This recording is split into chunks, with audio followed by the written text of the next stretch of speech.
देखो 12 साल आप लोग अपने स्कूल में निकाल चुके हो, from class first to class 12th, और अब आप लोग अपनी जिंदगी में 12th बोर्ड एग्जाम सिर्फ एक बार देते हो। लेकिन मैं अपनी जिंदगी में 12th बोर्ड एग्जाम हर साल देता हूं। मेरे अंदर आज भी वो फीलिंग्स हैं कि मैं आज भी अपने 12th बोर्ड का फिजिक्स एग्जाम्स देने वाला हूं। आज मैं वो सेम चीज फील कर रहा हूं और उसी फीलिंग के साथ मैं आप लोगों के साथ शेयर कर रहा हूं ब्रह्मास्त्र। जो ब्रह्मास्त्र मैंने प्लान बताया है, जो स्ट्रैटेजी मैंने बताई है, आपको एग्जैक्टली वही स्ट्रैटेजी फॉलो करनी है। अब क्या ये स्ट्रैटेजी? सबसे पहले आज का दिन है डे 0। आज आपको कुछ खास नहीं करना। मैंने डे 0 में यहां मेंशन किया है, arrange all your physics study material, start reading, analysing all cheat sheet topics. यानी कि आज आपको मेनली क्या करना है, आपको सारे के सारे टॉपिक्स को, सारी बुक्स को, स्टडी मटेरियल्स को, जहां कहीं भी आपने पूरे साल फिजिक्स को पढ़ा है, जिस किसी नोटबुक में जो किताब आपके पास है, सबसे पहला काम यह करो, उन्हें अच्छे से अरेंज कर लो। पहला काम आपको यह करना है। और फिर आपको अपने नोट्स को ऊपर ऊपर से सिर्फ ब्रीफली रीड करना है। सिर्फ आपने रीडिंग करनी है कि आपको क्या आता है, क्या नहीं आता है। ऊपर ऊपर से रिवाइज करना है, याद नहीं करना है। क्या करना है? रिवाइज करना है आपको। बस सिंपली आपको रिवाइज करना है कि भाई आपको क्या आता है, क्या नहीं आता है, ऊपर ऊपर से। यह आपका डे 0 का टास्क है। आज सोने से पहले हार्डली आपको 1 घंटा 2 घंटा लगेगा, सिर्फ ऊपर ऊपर से देखना आपको बस कि आपको क्या आता है, आपको क्या नहीं आता है। देन कल से आपकी मेन प्रिपरेशन स्टार्ट होगी। डे 1 के अंदर आपको सबसे पहले मैंने यहां लिखा है, cheat sheet practice book 1 and prepare a formula / concept chart and learn it. यानी कि बुक 1, फिजिक्स की जो बुक 1 है, उसमें जितने भी थ्योरी के टॉपिक्स हैं, मैं आपके साथ चीट शीट भी शेयर कर दूंगा। जितने भी उसमें थ्योरी के टॉपिक्स हैं, वो सारे टॉपिक्स आपको लिख लिख के, बोल बोल के याद कर लेने हैं कल। डे 1 के अंदर आपकी पूरी बुक 1 खत्म हो जानी चाहिए। इसलिए मैंने पहले से कहा था कि थ्योरी करे अच्छे से, पर कोई दिक्कत नहीं है। अगर आपने थ्योरी नहीं भी करी है, कुछ रह भी गया है, कल पूरा हो जाएगा, कोई दिक्कत वाली बात नहीं है।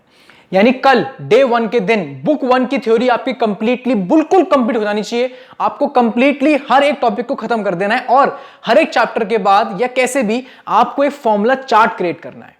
आपको एक फॉर्मूला क्रिएट करना है, मतलब आपको एक फॉर्मूले का चार्ट क्रिएट करना है कि क्या क्या क्या क्या फॉर्मूले किस किस चैप्टर से हैं। यह आप लोगों ने करना है।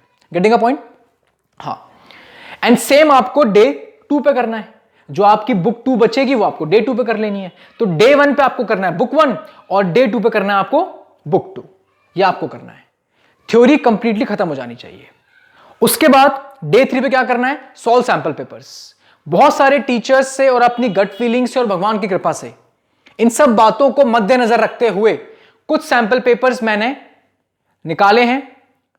मार्केट की 9 से 10 किताबों को पढ़ने के बाद, समझने के बाद, किसी एक बुक से मैंने चूज करा है कि हाँ भाई, इसके सैंपल पेपर मुझे ऐसा लग रहा है काफी बेहतरीन है, काफी अच्छे हैं। और उससे देखो, सैंपल पेपर आपको बताने का मतलब ये नहीं कि वही क्वेश्चन एग्जाम में आ जाएंगे, क्या पता आ जाए, पर मतलब ये नहीं है कि वही क्वेश्चन एग्जाम में आ जाए। फिजिक्स के पेपर के अंदर अगर आप में से कोई बच्चा ये सोच रहा है कि हम आज जो क्वेश्चन प्रैक्टिस कर रहे हैं, कल को एग्जाम में वही सेम क्वेश्चन आ जाए, तो आप गलत सोच रहे हो। आप बिल्कुल गलत सोच रहे हो। फिजिक्स के पेपर के अंदर आपने खाली यह देखना है कि जो क्वेश्चन हमने करे हैं उससे हमारा कंसेप्ट कितना क्लियर हुआ है, और उस कंसेप्ट के बेसिस पे एग्जाम में अब कैसे भी क्वेश्चन आ जाएं, वो हमें मैटर ही नहीं करता। अब कैसे भी क्वेश्चन हमारे सामने आ जाए, हम उसे परफॉर्म कर सकते हैं। इसे बोलते हैं फिजिक्स की प्रिपरेशन। ना कि यह सोचना कि हमने ये क्वेश्चन पढ़ा है, ये एग्जाम में आ जाए, वो चीज नहीं करनी है आपको। तो जो मैंने यहां मेंशन किया आपके ब्रह्मास्त्र प्लान के अंदर, आपको डे 3 के अंदर सारे के सारे सैंपल पेपर्स को सॉल्व कर लेना है। एज मच यू कैन का मतलब है 5 सैंपल पेपर मैं बताऊंगा, उसमें से भले आप 5 कर पाए, 4 कर पाए, 3 कर पाए, 2 कर पाए, जितने आपके हो पाए आपको डे 3 में सॉल्व कर लेने हैं। उसके बाद डे 4 में बताया गया, revise full cheat sheet and formula chart again also if you can read धनुष। कहने का तात्पर्य यह है कि अब तक डे 1 डे 2 में जो आपने थ्योरी पढ़ी थी, वो जितनी भी थ्योरी आपने पढ़ी है, वो सारी की सारी थ्योरी आपको दोबारा से रिवाइज करनी है। Complete revision. कुछ रह गया, कुछ भूल रहे हो, कुछ वीक पॉइंट्स है, उस पर काम करना है। तो day 4 is basically for a weak points, is for revision of complete theory. देखो मैं थ्योरी पे इतना फोकस क्यों दे रहा हूं, क्योंकि फिजिक्स इज थ्योरेटिकल। बड़े बड़े फिलोसोफर ने यही बात समझाई है, यही मूल ज्ञान दिया है कि फिजिक्स इज थ्योरेटिकल। इसका मतलब ये नहीं है कि एग्जाम में थ्योरी आने वाली है, इसका मतलब ये है कि अगर आप थ्योरी करोगे तब जाके आप वो क्वेश्चन कर पाओगे जो आपके एग्जाम में आने वाले हैं।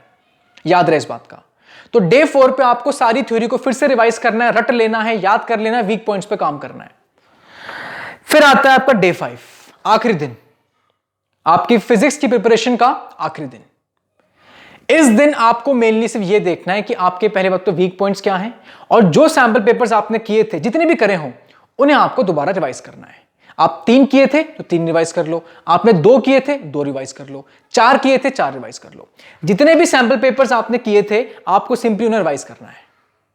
तो ये पूरा शेड्यूल है ब्रह्मास्त्र का। सैंपल पेपर्स वगैरह मैं आपको अभी सेंड कर दूंगा थ्रू व्हाट्सएप, आपको उन्हें प्रैक्टिस करना है। याद क्या रखना है आपको, सबसे इंपॉर्टेंट बात यह है, बहुत से बच्चे एग्जाम में गलती ये करते हैं कि वो ये सोच लेते हैं कि हमारे पास 5 दिन है और ये वाले क्वेश्चन बैंक खरीद लेते हैं और इसके हम 5 दिन में सारे क्वेश्चन कर देंगे। कुछ बच्चे सोचते हैं कि नहीं हम यूट्यूब पे पहले सर्च करेंगे। आज एक बच्चे ने मेरे को बताया कि यूट्यूब पे उसने टाइप करा, यूट्यूब पे लिखा आ गया ये 20 क्वेश्चन कर जाओ और एग्जाम में 50+ मार्क्स लेके आओ। तो भाई ऐसे यूट्यूब थंबनेल से, इन वीडियो से आपको बचना है। ये 5 दिन आपको सिर्फ अपने टीचर को याद रखना है, सिर्फ मुझे याद रखना है। आपके सामने सिर्फ और सिर्फ मैं होना चाहिए और कोई नहीं होना चाहिए। मैं फिर से रिपीट कर दूं, फिजिक्स के आने वाले 5 दिन में आपको कोई भी कंबाइंड स्टडी नहीं करनी, किसी से भी कोई हेल्प नहीं लेनी, सिर्फ और सिर्फ आपको अपने टीचर से अपनी हेल्प लेनी है। That's it. आपकी जिंदगी में सिर्फ और सिर्फ इन 5 दिन के लिए आपका टीचर होना चाहिए, आपकी आंखों के सामने आपका टीचर आना चाहिए। अगर आपकी जिंदगी में कोई XYZ कोई और है, अगर इनकेस अगर कोई और है, 5 दिन के लिए भूल जाओ उसे। अब आपकी जिंदगी में जो है आपकी फिजिक्स का टीचर है, दैट्स इट, और कोई नहीं है। ये बात बिल्कुल दिमाग में बैठा लो अच्छे से आप लोग, क्योंकि यही 5 दिन डिसाइड करने वाले हैं कि आपके पूरे के पूरे 12 साल जो आपने स्कूल में निकाले हैं उसका रिजल्ट क्या निकला है।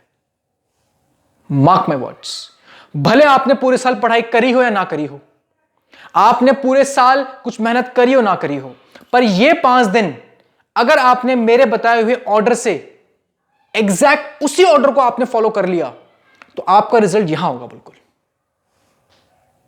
Getting a point? क्लियर है? बस ये शेड्यूल है, ये आपको फॉलो करना है एंड दैट्स इट।